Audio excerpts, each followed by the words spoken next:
Hey everybody, welcome to episode 101 of the TV Knitting Podcast. I am so glad that you joined me today.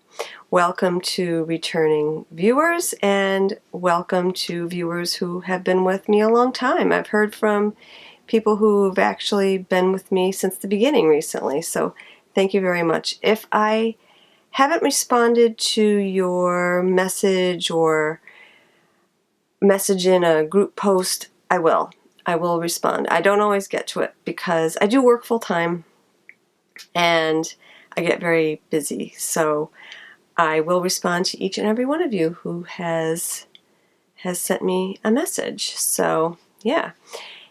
My name is Sharon and I'm also known as Stitch Mistress pretty much everywhere on the internet. And today is Valentine's Day. I should be wearing a red shawl, shouldn't I? Oh well, the shawl has pink beads in it.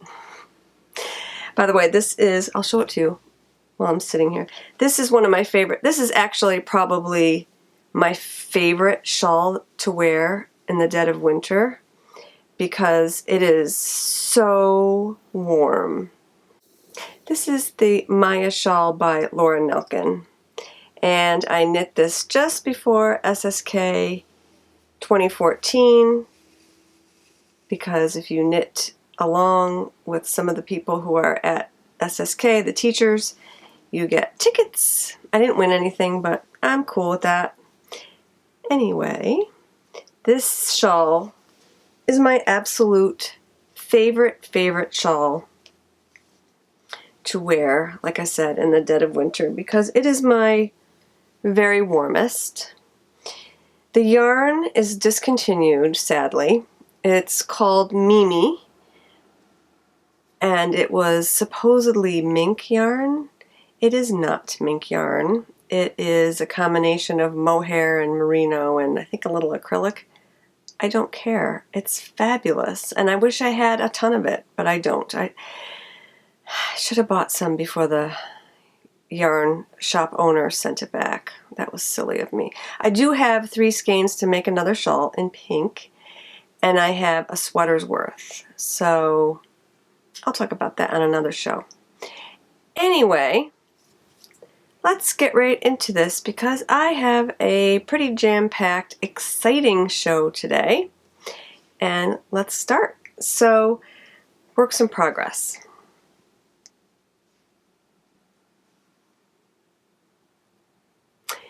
Yes, this is the start of my Cozy Memories blanket. And I want to thank everybody on Instagram who helped me out with this. I had knit a square much larger than this to start, and I posted questioning whether it was too large, and pretty much the consensus was yes, it's too large. And people gave me suggestions on how many stitches to cast on.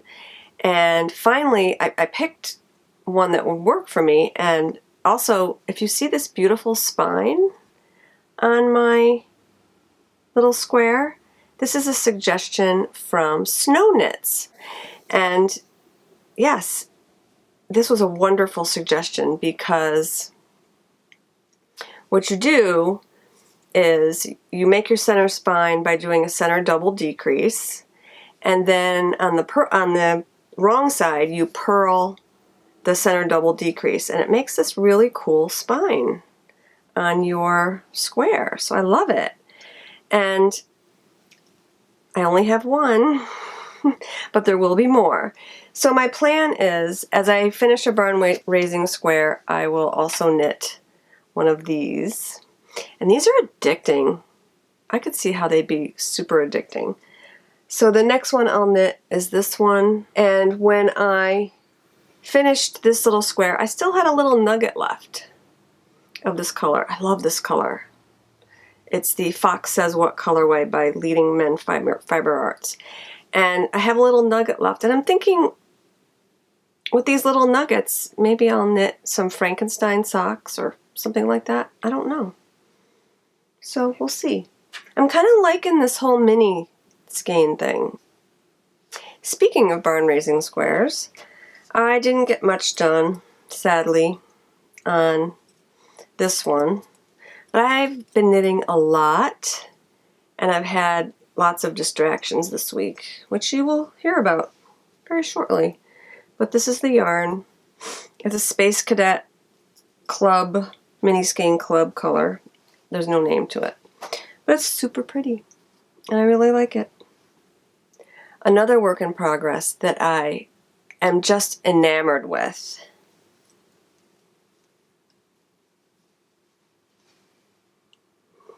are these. Aren't they gorgeous?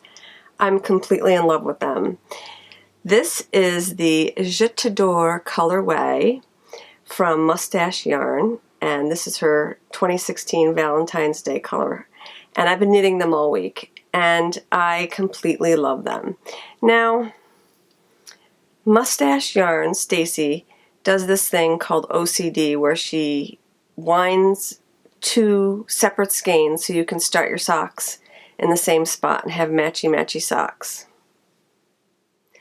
Do these look matchy-matchy to you? No. What happened was when I wound them on my Swift and ball winder, I wound them in the opposite direction. So when I started the socks, I didn't notice until I was pretty much done with the toe on this one. And I don't know about you, I love toe-up socks. I hate knitting the toe, and I wasn't ripping it out. Do I care? For about 30 seconds I kind of cared while I thought about ripping it out. And then at this point, no, I'm cool with it. Who's going to see them? They're under my pants. I'll see them, but it's not going to bother me. I think it's actually kind of fun that they're kind of different. The toes are the same color. Well, no, well, yeah, kind of. So this pink area here is actually 2 separate colors. This bottom one on this sock is a more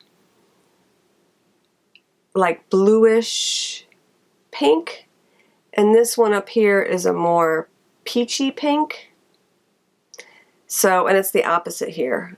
This is the blue, this is the peachy pink on the bottom here and the bluish pink here. So that's why I think I got a little confused because both toes look pink to me, and I was like, all right, so they're the same until I got to the next stripe, and it's like, nope, not the same. But I'm cool with it. I'm totally fine. I think they're great. I'm having so much fun knitting them. I'm knitting them on, this one is being knit on double points, and these are the Addy Flip Sticks, and one side is blunt, and the other side is much pointier. And they're kind of fun. The only thing that bugs me about them is I prefer to knit with the pointy side, and as you're knitting around, you kind of you do have to flip them in order to keep knitting with the pointy side, and that takes up a little time. So that's the only bugaboo I have about them, but they're good. They're a little grippy, which is cool for double points, and I really like them. And these actually are knit on size 1s, a 2.5 millimeter. And I normally knit my socks on 0s. However, my gauge has tightened up considerably because I have been experimenting with flicking. And I've been really thinking about how to make my knitting more efficient for some time now. I went to that lecture at Vogue Knitting Live on pit knitting that I talked about, where you have your needle under your armpit or anchored in some way on your body, and then you just knit off of that stable needle. And I was watching Mina of the Knitting Expat podcast, and she does flicking when she does her socks. And she knit 35 pairs of socks in a month. That's amazing. She actually knits 60 stitches in a minute. And I time myself and I knit half of that. I knit 30 stitches in a minute, no matter how I knit, my old way or my new way. So I went on to Very Pink Knits on YouTube, and she had a tutorial on flicking, and I picked it up pretty quickly, and I really, really like it. So I've been trying to knit my socks by flicking rather than my old way, which, the only thing is it really did tighten up my gauge, so I had to go up a needle size, which I don't think is such a bad thing. So it just feels like I'm knitting on broomsticks with the 2.5 millimeter. They're really quite thick, but I'm getting the same gauge as I got with a 0 from my old way. So we will see. I think I'll probably switch between the old way and the new way with projects, and obviously just start a project one way and keep on it that way the whole project, because that wouldn't make any sense to change your gauge in the middle of a project. That would be silly. So, moving right along, I've been knitting on the test knit I'm doing for Kristen Yarngasm podcast. I think it's called the Vildemir. And I've gotten pretty far on it. I'm ready to start the edging. It has an applied edging. And I just this afternoon sat down and finished the second beading row.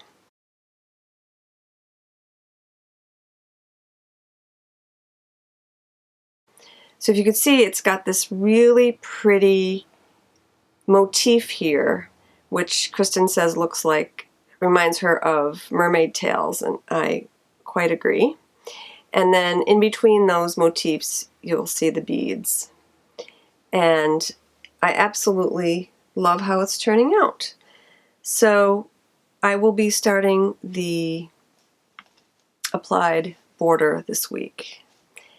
And I'm not a huge fan of the applied border. But I will persevere. Hopefully this pattern won't be as fiddly as the last applied border that I did. It was on the Jared Flood Juneberry shawl that I showed you a few weeks ago. That was a very fiddly border, and it drove me crazy. I think I started it at least 6 times. That was nuts. And that's pretty much all I've been knitting on. I've been really into the socks. I've been really into those, to starting my Cozy Memories blanket and into the beaded shawl. I mean, I've been really working on that stuff. All right, so I do have a finished object. This cowl is knit out of Plucky Knitter yarn in one of her new bases, and it has alpaca, cashmere, silk. It's fabulous. And I finished that this morning. I told you last time that the lace was giving me some problems, and which is ridiculous because it's the easiest lace pattern in the world. And I did rip it back and restarted the second section and finished it up. So it came out great. I absolutely love this. I had it on this morning just to try to see how it felt. And it is super warm. Oh my goodness. And I'm not a big cowl wearer, but I really like this one. I think it's going to be great, especially on these cold days. It is very cold today. It is the coldest day we've had all winter. It was -6 when I woke up this morning. Yesterday, the wind chill was 20 degrees below zero. Crazy stuff. So I have not been outside since yesterday morning. And I've just been enjoying my crafting. So this is just snuggly. And I'm going to love wearing it. And it'd be great for St. Patrick's Day, right? So I'm super excited to block this. It hasn't been blocked yet. And I'll weave in these ends. I did Jenny's surprisingly stretchy bind off on the bind off, because if you've ever knit a cowl and bound off too loosely, it's awful. So this is perfect, nice and stretchy, and it'll block out great, and I'm super excited about it. And that is it for knitting. I do have one yarn acquisition to show you.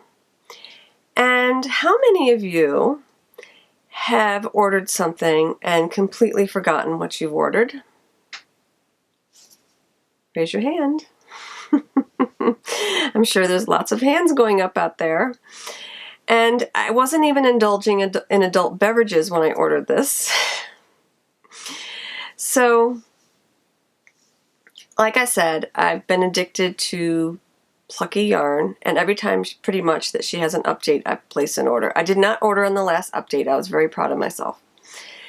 But she had an update in December. I believe it was free shipping. So, yes. No, it wasn't. Anyway, no, it wasn't free shipping. It was it was called instant gratification, where you buy it and it'll be sent out within a week or two, because usually you have to wait 6 weeks. So I had ordered this, and I knew I had ordered this, and this came, and I was very excited. I'd forgotten I'd ordered another skein of something else. And I got a shipping notification from them, and I'm like, okay, I placed an order, but I'm not expecting that for another 5 weeks, because I know you have to wait for the special orders. I ordered a sweater's worth of something, which you'll see when that comes in, but it's going to be a while. So I thought, what are they shipping to me? And then when I got it in the mail, I remembered what I had ordered. And it is absolutely stunning. I love it to pieces. It's a fingering weight. It is her snug fingering base, which is merino, cashmere, and alpaca. So similar to that chunky yarn, but not quite as like floofy. Like that doesn't have any merino in it. This has merino, cashmere, and alpaca. This is, again, the snug base, snug fingering, and the color is Triple Crown. Now, I had to get Triple Crown because I am a huge horse racing fan, and I was very excited to watch the Triple Crown winner last year. Anyway, so I had to get this, and I love it, and it's my color. I can actually wear this color. It's a yellow I can wear because it's a greenish yellow. I wear greenish yellows very well. So I'm into these greenish yellows lately. It's pretty much what I've been ordering, is the greens and kind of like the greenish golds. And I love it. It'll be some sort of shawl. It's 389 yards. It'll make a beautiful shawl of some sort. So yeah, I have all the bases now that I wanted to try from Plucky Knitter, and I don't anticipate that I'll be ordering any more anytime soon, because I have pretty much what I need, and I need to knit it up first before I order more. Okay, now spinning. Very happy to say that my spinning mojo has come back with a vengeance. And last week I told you about my core spinning adventures, and this horrible piece of junk was the first one I did. Second one I did, still horrible. I showed you this bobbin last week. Not so good still, because you could see the core. Well, I took Lala's advice and held my yarn perpendicular and I got a much better result. So this came out really, really nice. I mean, there are spots where you could probably see the core, but it's not too bad. So I'm spinning it with, here's another little ball of it. I'm spinning it with a bat that I've had in my stash for a while. It's called Midnight. It's from Australia, and the name of the bat is, or the name of the maker is Nanaba. So it's very dark, very inky,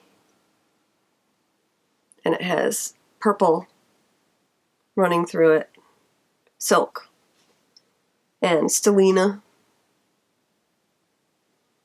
and it's got some pink noils in it on the underside, which you probably can't really see well, but anyway. So I'm using that bat to core spin, and I'm spinning that on my matchless with this large pulley. This is the pulley that I usually use.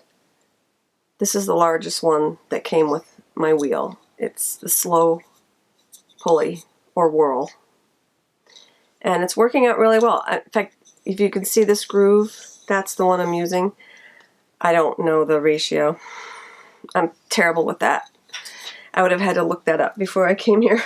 So I just know which groove I like using. I don't know what the name of the pulley is.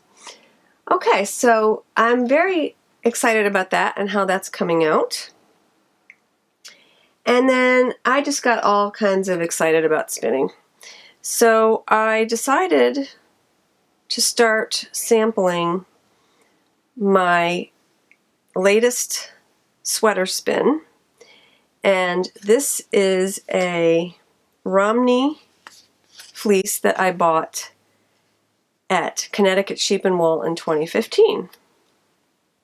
And I had it processed at Morrow Fleece Works, and look how beautiful! It is a silver, blue, gray Romney, and I couldn't be more in love with this. So I'm spinning it with a low twist because it's Romney. It's a very long staple length.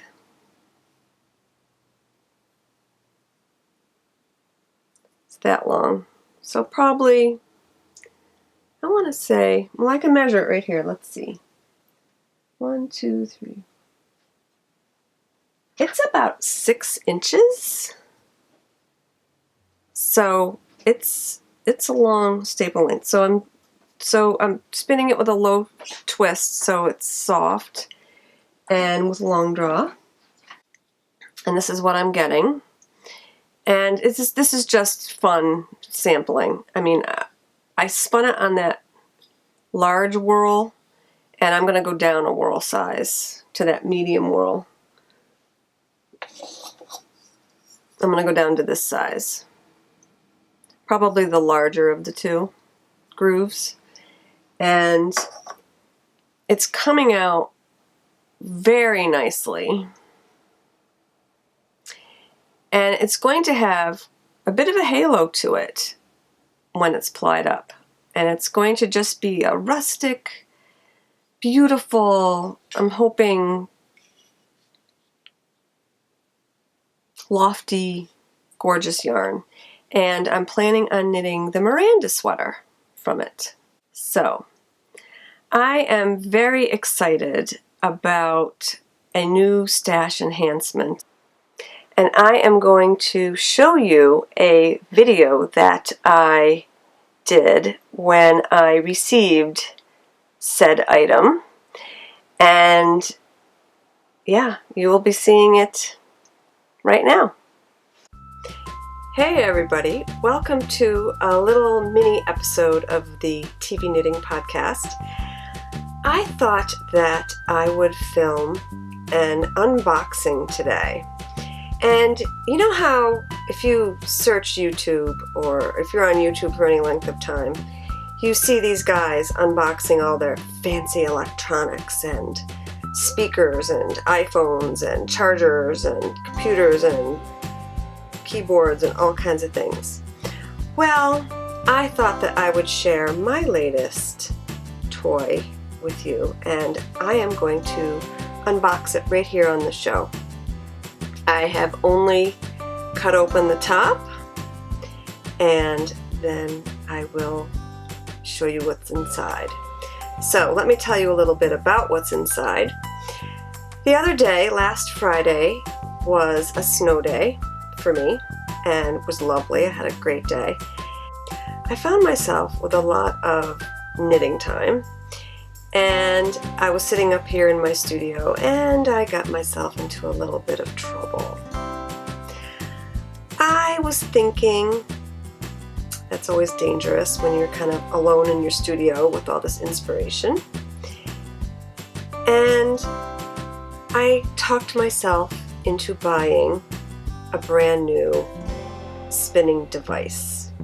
For those of you who listen to the show for a while, about 2 years ago, I purchased a road bug from the Merlin tree, and it's a great little wheel. I had fun spinning on it, but I wasn't using her enough. And I really wasn't wild about the flyer with the hooks. And in order to make this wheel perfect for me, and it wouldn't have been all perfect, but it would have been better, I would have had to invest in a new flyer with the eye and the sliding hook mechanism. And I really didn't want to invest any more into this wheel because I still didn't think I would use her enough.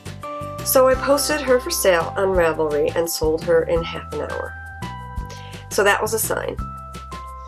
And I had some money saved up because I was going to buy a KitchenAid mixer, also something that spins somewhat. And you know what? I don't need a KitchenAid mixer. I have survived 2 husbands, 2 kids. Rich is my second husband. 2 husbands, 2 kids without a KitchenAid mixer, and we're all kind of on diets. And what do you use a mixer for? Yeah, baking. So I'll just use my old Black & Decker mixer. So I don't need that $400 that I saved for the mixer. Anyway, to make a long story short, and without further ado, I immediately, within a half an hour of selling my road bug, I ordered a Hanson mini spinner. And I could not be more excited. And I will tell you why after I unbox her. And she is in this box right here. I came home today. I ordered it this past Friday. All this happened in, Fridays, 5 days. So I decided to sell my road bug on Friday, and it is now Wednesday, and I have my new wheel the following Wednesday, 5 days later. That's pretty awesome. So here's my box. Inside is the new Hanson mini spinner. So let's see what's in here.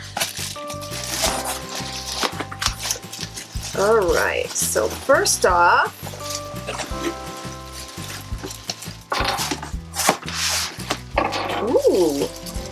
it came with a tote bag.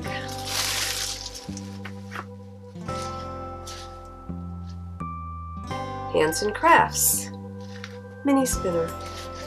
And I did order the starter pack, so I upgraded, and yeah, it was a pretty big purchase, I must say. But I think that I will get so much more use out of this spinner than my road bug. It will be worth it. Okay, so next, and I'm not standing up because I don't want to stand up. Well, here are my whorls.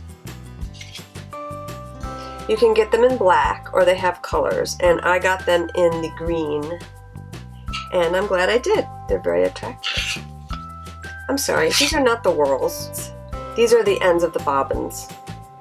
That's the beauty of the wheel. It does not have whorls.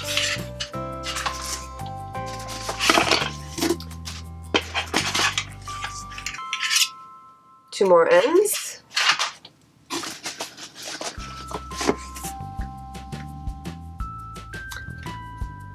A mini spinner maintenance kit,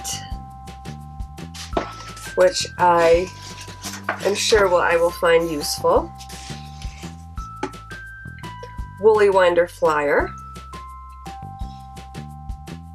in cherry, because that's what I decided to get. I decided to get the cherry finish, which is, that and the maple are the least expensive finishes.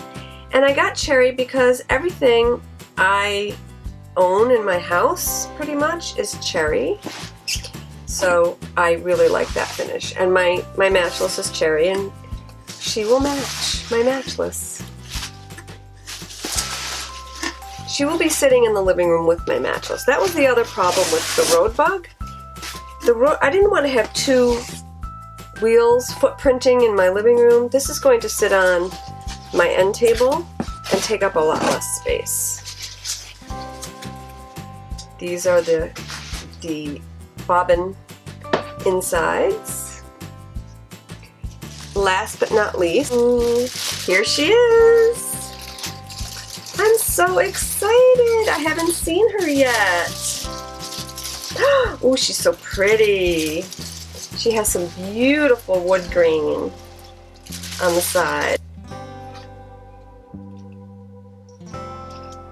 See the beautiful grain on her? And she will darken with age, as cherry does. My matchless has darkened very nicely over the 4 years I've had her. Look at the beautiful grain. Love it. Oh, she's gorgeous. Very, very happy. Here's a little sample it came with. Feels like BFL. Nope, it's not. It's Targhee. Targhee from Abstract Fiber.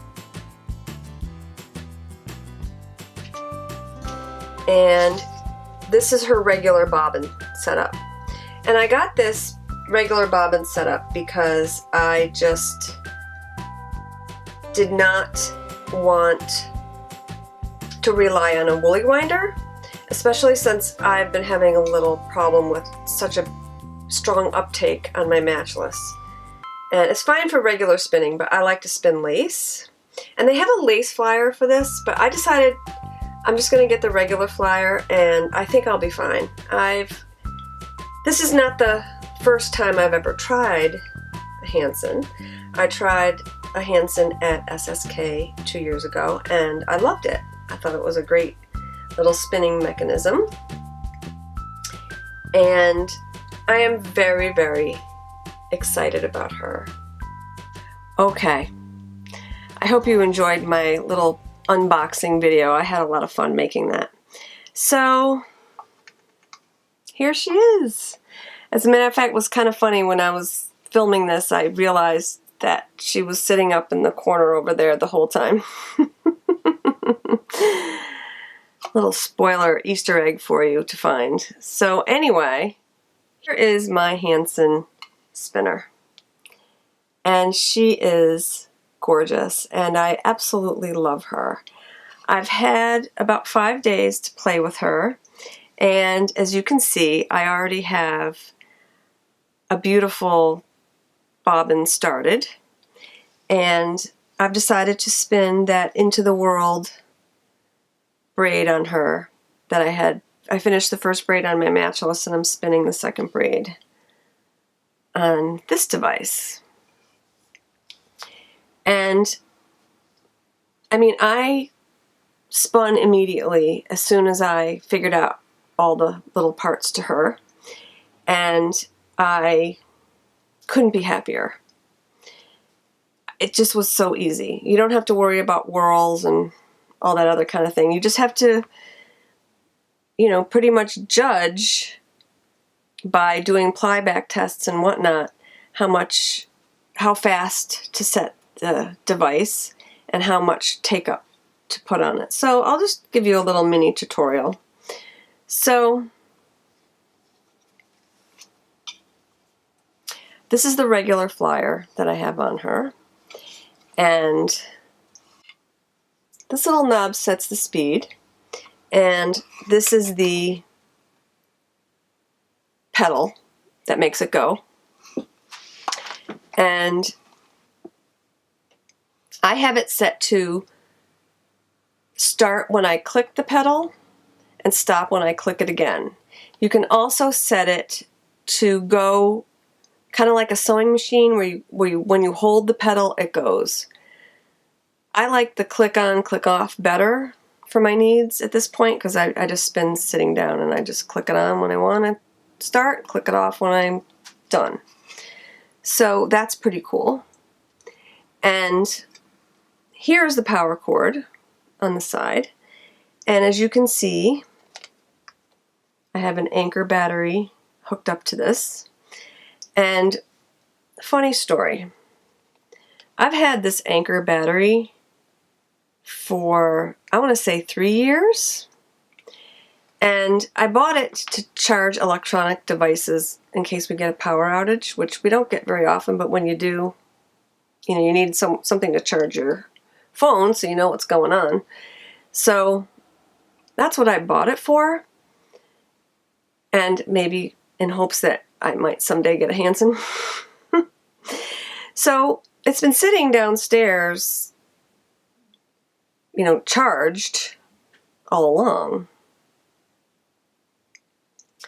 And what happened was, I went to use it for this, and I could not find this cord that plugs into this Anker battery and into the Hanson.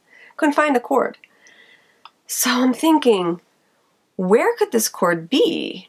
So I kind of collect cords. I'm weird like that. I have like this drawer full of charging cords, and I know what they all are, but you never know. He might have snuck in there. So I looked in there. I looked in a box of old cords that I had put away. Couldn't find it. Went downstairs, looked at where it was plugged in. I found all the other accessories to it, but I couldn't find this one cord. So I was going crazy. I asked Rich. He's like, I don't know. Men, they don't know where anything is. And so I went into our downstairs bathroom, and we have a little credenza in there. And I opened the drawer, and Rich says, well, there's nothing in that drawer. And I looked in the drawer, and I see a cord, and I pull it out. It's the cord. So he must have seen it and didn't know what it was and put it in there, because he pretty much is the only one who uses that room very much. I don't usually use it very much. So I found the cord, yay! But in the meantime, I had ordered one from eBay. So it wasn't expensive. It was like $5. So anyway, I'll have 2 cords. So, yep. So my spinning is coming out very nicely. It's coming out very fine. I'm holding the orifice hook in this little bag because if you don't have this orifice threader, it's actually a threader that comes with the wheel or the device, you're pretty much dead in the water, as my dad would say.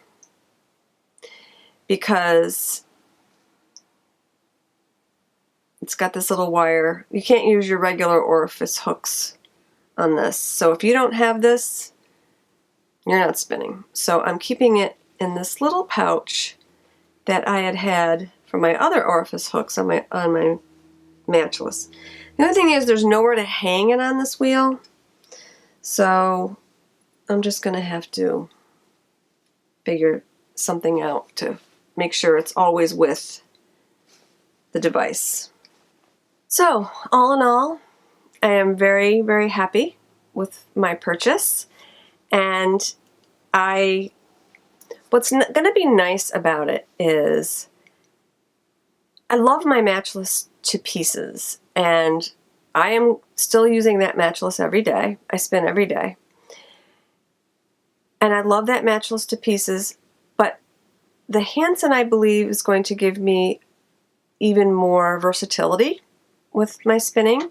It certainly is great for portability. I can bring it pretty much anywhere in the house. I could spin in the kitchen. I could spin up here in my studio and just put it on my table and not have to worry about, is my chair the right size for treadling? Because that was my problem with my road bug, is, getting the right height for the chair because it was kind of small. So I am completely thrilled that I'm going to have these two very versatile wheels. I love spinning in Scotch tension, which is how this wheel is set up. My matchless does not like Scotch tension. And I think I need to call Shocked and talk to them about it, because my wheel was made in 2012, and wheels made after 2012 have the Scotch tension underneath instead of on the side. And when I met Judith McKenzie at a retreat one time, she showed me how to use it, and she was like, I'm not loving this. And I could see her point, because the knob, the way it's set up, the knob is not staying where I want it. So if I want to make fine adjustments to my Scotch tension, it doesn't. It'll just go back to where it wants to be, not where I want it to be.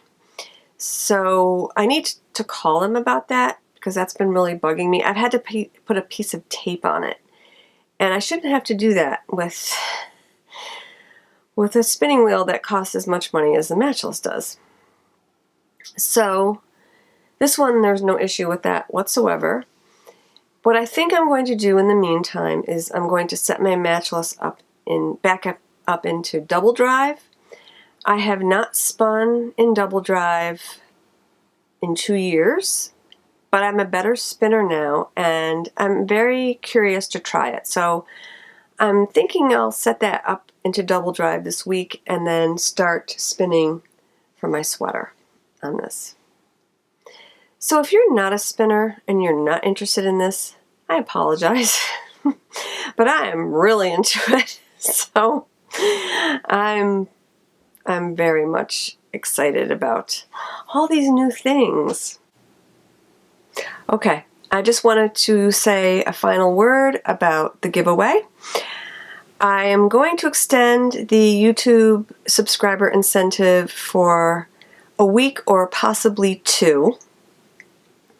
One reason is that I haven't gotten over to the yarn store in order to pick out some goodies to give away.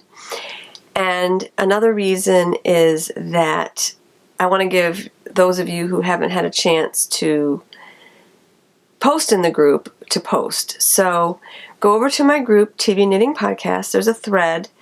It's stickied at the top. And just post that you have subscribed on YouTube, and you'll be entered in the drawing. So, like I said, I'm having one. This is for the 500. I have more than 500 subscribers.